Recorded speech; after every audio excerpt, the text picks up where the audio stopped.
Hi, friends. I'm Justin George from Gallant AS Academy, your history faculty. So, ഒരു വളരെ രസകരമായിട്ടുള്ള ഒരു concept നിങ്ങളൊന്ന് ആലോചിച്ച് നോക്കൂ. ഞാനൊരു സ്റ്റേറ്റ്മെന്റ് ഇടുകയാണ്. Many years back to the past, or many decades, centuries back to the past, there is a concept called Industrial Revolution in England. ആ ഒരു കോണ്ടസ്റ്റിൽ ഞാൻ സംസാരിക്കുന്നു. United kingdom became richer only because India became poor. അല്ലെങ്കിൽ UK became the global master of trade or industrialization at the expense of Indian textile industries or Indian industries.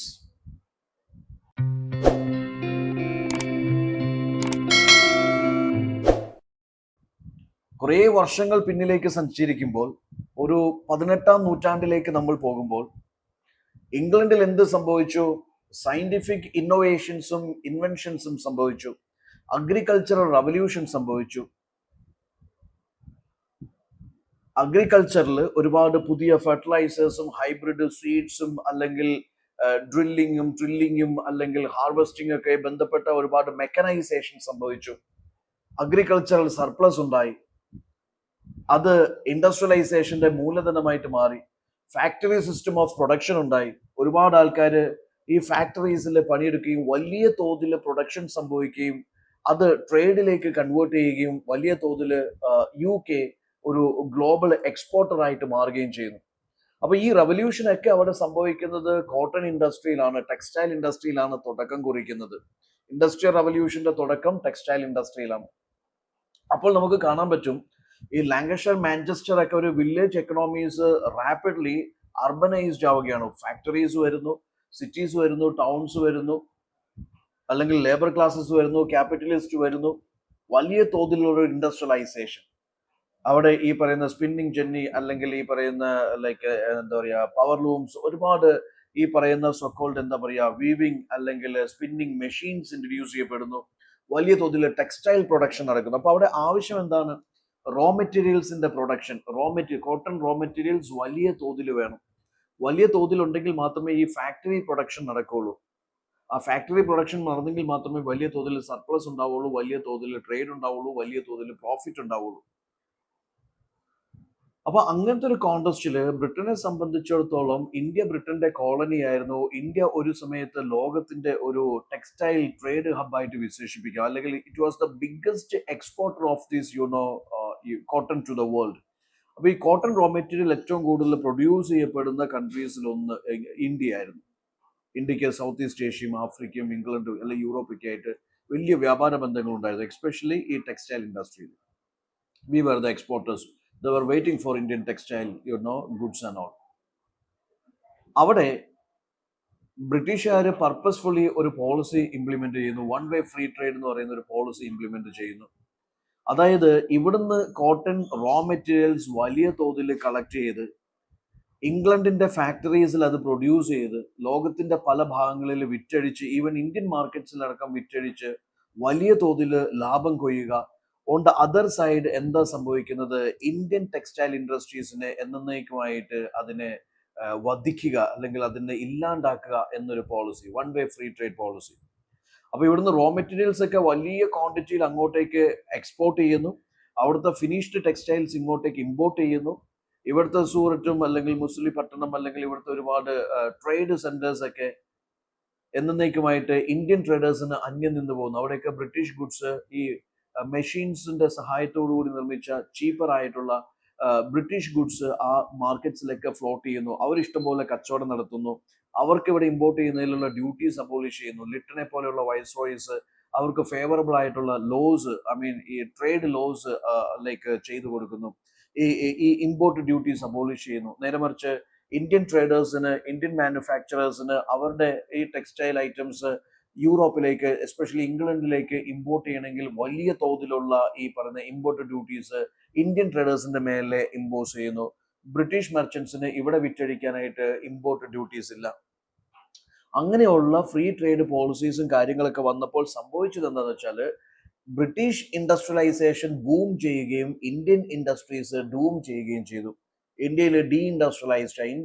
Indian industries systematic ആയിട്ട് one by one ആയിട്ട് collapsed ആയി. Okay, ആ ചരിത്രമാണ് ഈ പറയുന്ന ഇർഫാൻ ഹബീബും അല്ലെങ്കിൽ നമ്മുടെ ശേഖർ ബന്ദോപതയും അല്ലെങ്കിൽ ബിപിൻ ചന്ദ്രയും ആർ സി ദത്തും അല്ലെങ്കിൽ ദാദാഭായ് നവറോജിയൊക്കെ ഇവിടെ പ്രതിപാദിക്കുന്നത്. ഓക്കെ,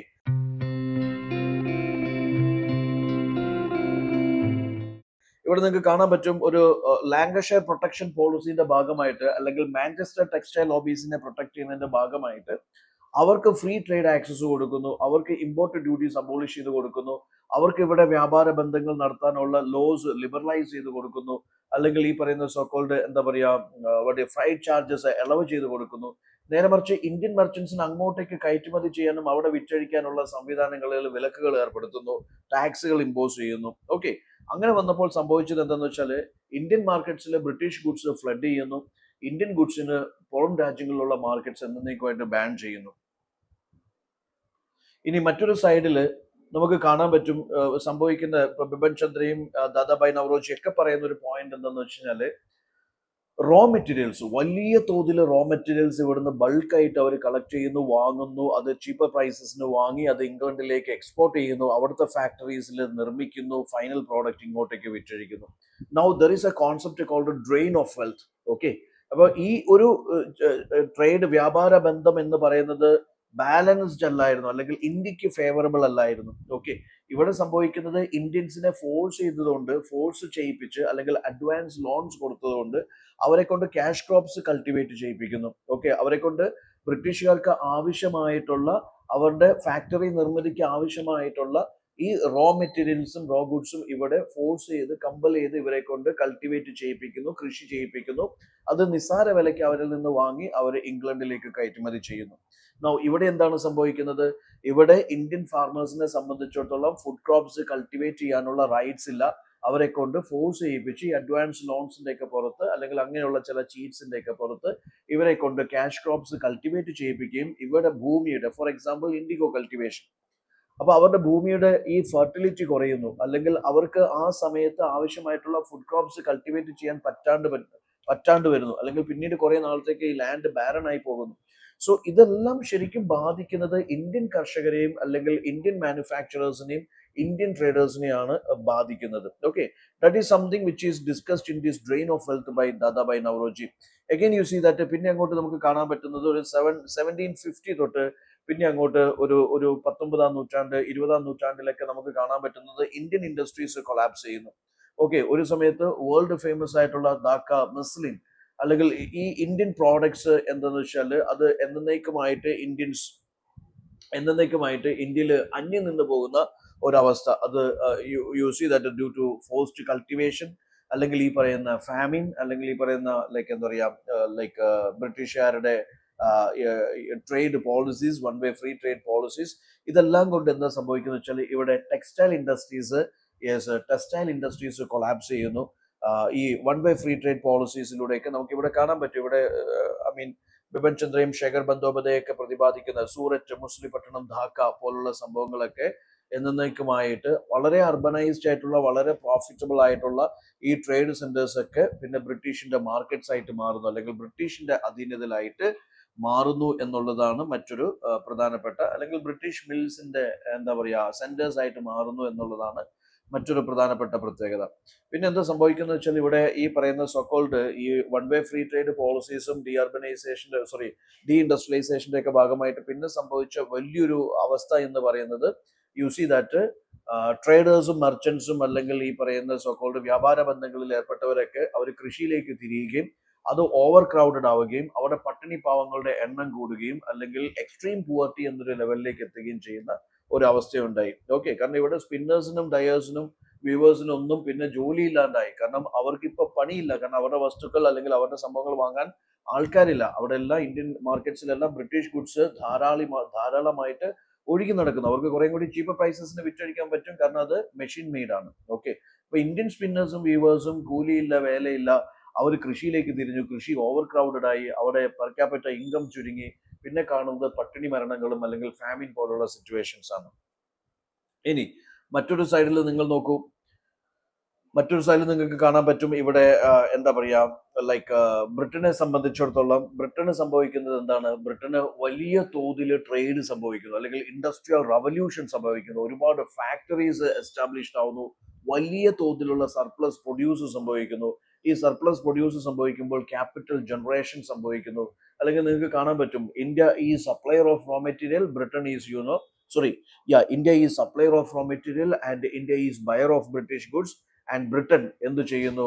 ബ്രിട്ടൻ ഈ വലിയ തോതിൽ ഈ പ്രൊഡക്ഷൻ നടത്തി ഈ സർപ്ലസ് പ്രൊഡ്യൂസ് മറ്റുള്ള രാജ്യങ്ങളിലേക്ക് വിറ്റഴിച്ച് അവിടുന്ന് മാക്സിമം വെൽത്ത് അത് ഈ പറയുന്ന എന്താ പറയാ, ലൈക്ക് ഗോൾഡ് അല്ലെങ്കിൽ ഈ പ്രിഷ്യസ് എന്താ പറയാ, ലൈക്ക് മെറ്റൽ ആയിട്ടോ അല്ലെങ്കിൽ ഗോൾഡ് ആയിട്ടോ സിൽവർ ആയിട്ടോ ഒക്കെ അവർ കളക്ട് ചെയ്യുന്നു, അല്ലെങ്കിൽ അവരുടെ സോ കോൾഡ് GDP ബൂസ്റ്റ് ചെയ്യുന്നു. നിങ്ങൾ ആലോചിച്ച് നോക്കുക. അപ്പോൾ ഒരു സൈഡിൽ വലിയ തോതിൽ പ്രൊഡക്ഷൻ നടക്കുന്നു, മറു സൈഡിൽ അവരുടെ പ്രൊഡക്ഷൻ ഡിമിനിഷ് ചെയ്യുന്നു, അവർ സപ്ലയർ ആവുന്നു അല്ലെങ്കിൽ ബയർ ആവുന്നു, അവർക്ക് സ്വന്തമായിട്ട് പ്രൊഡ്യൂസ് ചെയ്യാൻ പറ്റാത്തൊരു സിറ്റുവേഷൻ. ഇനി ഈ യൂറോപ്പിൽ നിന്ന് ബ്രിട്ടൻ എന്ന് പറയുന്ന മദർ കൺട്രി പ്രൊഡക്ഷൻ നടത്തി അവരുടെ സാധനങ്ങൾ മറ്റുള്ള രാജ്യങ്ങളിൽ വിറ്റഴിച്ച് മറ്റുള്ള രാജ്യങ്ങളുടെ വെൽത്ത് മാക്സിമം ഇങ്ങോട്ടേക്ക് അസിമുലേറ്റ് ചെയ്യുന്നു, അക്യുമുലേറ്റ് ചെയ്യുന്നു, ആ ഒരു സിറ്റുവേഷൻ. അപ്പം you see they get a raw material, cotton raw material for cheaper prices. Then they go to these markets, Africa or Asia, they go to this America, they go to the free markets for selling their products. Again see that the revenue generation become the capital investment for other countries. Britain എല്ലാ തരത്തിലും Britain അതുകൊണ്ട് ഗുണം ഉണ്ടാവുകയാണ് ചെയ്യുന്നത്. അതങ്ങനെ ബിപിൻ ചന്ദ്ര പറഞ്ഞു പോകുന്നു, ശേഖർ ബന്ദോപധ്യായ പറഞ്ഞു പോകുന്നു. മറ്റൊരു സൈഡിൽ ഇന്ത്യനെ കുറിച്ച് പ്രതിപാദിക്കുന്നത് ഇന്ത്യ ബിക്കം ദ ലൂസർ. ഒരു സമയത്ത് ഏറ്റവും റിച്ചസ്റ്റ് ആയിട്ടുള്ള ചില പ്രവിശ്യകൾ ഇന്ത്യക്ക് ഉണ്ടായിരുന്നു. ഇപ്പോൾ ഫോർ എക്സാമ്പിൾ ബംഗാൾ, അത് മിനറൽസ്, നാച്ചുറൽ റിസോഴ്സസ്, അല്ലെങ്കിൽ ഈ പറയുന്ന ഇൻഡസ്ട്രീസ്, അല്ലെങ്കിൽ വ്യാപാര ബന്ധങ്ങൾ, പോർട്ട് സ്റ്റേഷൻസ്, ഇങ്ങനെ പല കാര്യങ്ങൾ നോക്കുമ്പോൾ വളരെ റിച്ച് ആയിരുന്നു ബംഗാൾ. യൂറോപ്പിലെ പല ചെറിയ ചെറിയ രാജ്യങ്ങളെയും കൂട്ടി യോജിപ്പിച്ചാൽ അത്രത്തോളം GDP ഉണ്ടായിരുന്ന ഒരു പ്രവിശ്യയായിരുന്നു ബംഗാൾ. ആ ബംഗാൾ ഇവിടെ ഒന്നും അല്ലാണ്ടായി മാറുന്നു. ബംഗാൾ സീ ദാറ്റ് ഇന്ത്യയിലെ one of the richest province അത് ഏറ്റവും പൂറസ്റ്റ് പ്രൊവിൻസ് ആയിട്ട് മാറുന്നു. Okay, there is deindustrialisation, there is famines, there is like what is called this rural indebtedness, അല്ലെങ്കിൽ കടക്കണികൾ, ബാധ്യതകൾ, അല്ലെങ്കിൽ പൂവർട്ടി, ഫാമിൻ, ഇങ്ങനെയുള്ള അവസ്ഥകളിലേക്ക് ഇന്ത്യ എന്താ പറയുക ചുരുങ്ങുന്നു, അക്കോർഡിംഗ് ടു ദാദാഭായ് നവറോജി. അപ്പോൾ ഈ ഒരു അവസ്ഥയിലാണ് നമുക്ക് കാണാൻ പറ്റുന്നത് എന്താണ്, like Britain became so rich. അതിന് ആരാണ് വില കൊടുക്കേണ്ടി വന്നത്? ഇന്ത്യയാണ് വില കൊടുക്കേണ്ടി വന്നത്. Okay, so they became so rich because India became poor. Okay, India was the colony, India become supplier of raw material, buyer of the goods. Okay, ഇവിടെ ക്യാപിറ്റൽ ജനറേഷന് സ്കോപ്പില്ല, ഇൻഡസ്ട്രിയലൈസേഷന് സ്കോപ്പില്ല, and also since we are colony, see our rules, regulations, everything set by this British. അപ്പോൾ ഈ സംഭവമാണ് ശരിക്കും എന്തിലേക്ക് lead ചെയ്യുന്നത്? ഇന്ത്യയുടെ ഡീഇൻഡസ്ട്രിയലൈസേഷനിലേക്കും ബ്രിട്ടന്റെ ഇൻഡസ്ട്രിയലൈസേഷനിലേക്കും. എന്ന് വെച്ചാൽ ബ്രിട്ടന്റെ ഇൻഡസ്ട്രിയലൈസേഷന്റെ ആദ്യത്തെ ഫേസ് നോക്കിക്കഴിഞ്ഞാൽ ഒരു പരിധിവരെ അതിന്റെ കാരണക്കാര്, അല്ലെങ്കിൽ അത് സാധ്യമാക്കിയത് ഇന്ത്യ എന്ന് പറയുന്ന മഹാരാജ്യമാണ്. അല്ലെങ്കിൽ ഇന്ത്യ എന്ന് പറയുന്ന അത്രയും ഒരു റിച്ച് ആയിട്ടുള്ള ഒരു ഒരു ഒരു ഒരു കോളനി ബ്രിട്ടൻ ഉണ്ടായിരുന്നു എന്നുള്ളതാണ് ഇൻഡസ്ട്രി റവല്യൂഷൻ ഇംഗ്ലണ്ടിൽ സംഭവിക്കാനുള്ള പ്രധാനപ്പെട്ട ഒരു റീസൺ. ഒരുപാട് റീസൺസ് ഉണ്ട്. ഏറ്റവും പ്രധാനപ്പെട്ട ഒരു റീസൺ ഇത്രയും റിസോഴ്സ്ഫുൾ ആയിട്ടുള്ള, അല്ലെങ്കിൽ ഇത്രത്തോളം റിച്ച് ആയിട്ടുള്ള ഒരു ഒരു രാജ്യം, അല്ലെങ്കിൽ ഒരു കോളനി അവർക്ക് ഉണ്ടാകുക എന്നുള്ളതാണ്. ഇനി നമുക്ക് കാണാൻ പറ്റും ബ്രിട്ടൻ ഒരു കുറേ വർഷങ്ങളോളം ഇന്ത്യനെ കോളനിയായിട്ട് അടക്കി ഭരിച്ചു എന്ന് പറയുമ്പോൾ അതിന്റെ പ്രധാനപ്പെട്ട ഒരു പെർസ്പെക്റ്റീവ് ഒരു എക്കണോമിക് പെർസ്പെക്റ്റീവ് ആണ്, അല്ലെങ്കിൽ ഒരു എക്കണോമിക് റീസൺ ആണ്. ബ്രിട്ടനെ സംബന്ധിച്ചിടത്തോളം ഒരു ചെറിയ ഐലൻഡ് രാജ്യം അതിന്റെ GDP അല്ലെങ്കിൽ അതിന്റെ സമ്പദ് വ്യവസ്ഥിതിനെ ഏറ്റവും നല്ല രീതിയിൽ താങ്ങി പിടിച്ചിരുന്നത് ഒബ്വിയസ്ലി ഈ പറയുന്ന ഇന്ത്യ പോലുള്ള വളരെ റിച്ച് ആയിട്ടുള്ള കോളനീസും അല്ലെങ്കിൽ അവിടെ നിന്നുള്ള വരുമാനമാണ്. ഓക്കെ, അപ്പോൾ എഗെയിൻ ദാദാഭായ് നവറോജിന്റെ ഈ പുവർട്ടി ആൻഡ് ബ്രിട്ടീഷ് റൂളിലേക്ക് വരുമ്പോൾ നിങ്ങൾക്ക് കാണാൻ പറ്റും അത് ഹോം റെമിറ്റൻസ് ആയിക്കോട്ടെ, അല്ലെങ്കിൽ ഈ പറഞ്ഞ what is called home charges ആയിക്കോട്ടെ, അല്ലെങ്കിൽ സാലറി ആയിക്കോട്ടെ, ഇൻസെന്റീവ്സ് ആയിക്കോട്ടെ, പെൻഷൻ ആയിക്കോട്ടെ, ഡിവിഡൻസ് ആയിക്കോട്ടെ, ക്യാപിറ്റൽ ഇൻട്രസ്റ്റ് ആയിക്കോട്ടെ, പല രീതിയിലാണ് Indian wealth British government loot ചെയ്തിരുന്നത്. ഓക്കെ, ആൻഡ് അതിൻ്റെ ഒരു ഹൈലൈറ്റ് ആണ് ഈ പറയുന്ന ലൂട്ട് എല്ലാ കാലഘട്ടങ്ങളിലും ഉണ്ടായിരുന്നു. പക്ഷേ മറ്റുള്ള പല ലൂട്ടേഴ്സിനെയും വെച്ച് ഉള്ള ബ്രിട്ടീഷിന്റെ ഒരു പ്രശ്നം എന്താ വെച്ചാൽ, ദാദാഭായ് നവറോജി ഹൈലൈറ്റ് ചെയ്യുന്ന ഒരു പോയിന്റ് എന്താണെന്ന് വെച്ചാൽ, ലൂട്ട് ചെയ്തോട്ടെ മോനെ, നോ പ്രോബ്ലം, പക്ഷേ ലൂട്ട് ചെയ്യുമ്പോൾ അല്പസ്വല്പമെങ്കിലും ഇവിടെ വെൽഫെയറിന് വേണ്ടിയിട്ട് ഇൻവെസ്റ്റ് ചെയ്യുക എന്നുള്ളത് ഒരു മര്യാദയല്ലേ? നിങ്ങൾ 1 കോടി കൊണ്ടുപോകുമ്പോൾ അറ്റ്ലീസ്റ്റ് ഒരു 10 ലക്ഷം ഇവിടുത്തെ ക്ഷേമ പ്രവർത്തനത്തിന് വേണ്ടിയിട്ട് ഇൻവെസ്റ്റ് ചെയ്തു, ഇൻഫ്രാസ്ട്രക്ചർ ഇംപ്രൂവ്മെന്റിന് വേണ്ടി ഇൻവെസ്റ്റ് ചെയ്തു, then it is super fine. Dadabhai Naoroji highlight ചെയ്യുന്ന ഒരു സാധനം, not even a single penny of money the spend for the welfare of Indians, that is the style of this drain of wealth എന്നാണ് അദ്ദേഹം പറഞ്ഞു വെക്കുന്നത്. അപ്പോൾ ഈ കാര്യങ്ങളൊക്കെ നമുക്ക് യു പി എസ് സിക്ക് ഇമ്പോർട്ടൻ്റ് ആണ്. യു പി എസ് സി സ്ഥിരമായിട്ട് ചോദിക്കും, ബ്രിട്ടീഷിന്റെ ഫിസിക്കൽ പോളിസീസ് ചോദിക്കാം, ട്രേഡ് പോളിസീസ് ചോദിക്കാം, ഇൻഡസ്ട്രിയൽ പോളിസീസ് ചോദിക്കാം, colonial പോളിസീസിൽ permanent Mahalwari riot Valley settlements ചോദിക്കാം, ഡീ ഇൻഡസ്ട്രിയലൈസേഷൻ ചോദിക്കാം, അല്ലെങ്കിൽ how this Indian economy connected with British economy in those times ചോദിക്കാം. അപ്പോൾ ഈ ഏരിയാസ് ഒക്കെ വളരെ ഭംഗിയായിട്ട് പഠിക്കുക എന്നുള്ളത് എല്ലാവരും ശ്രദ്ധിക്കുക. All the best. Thank you.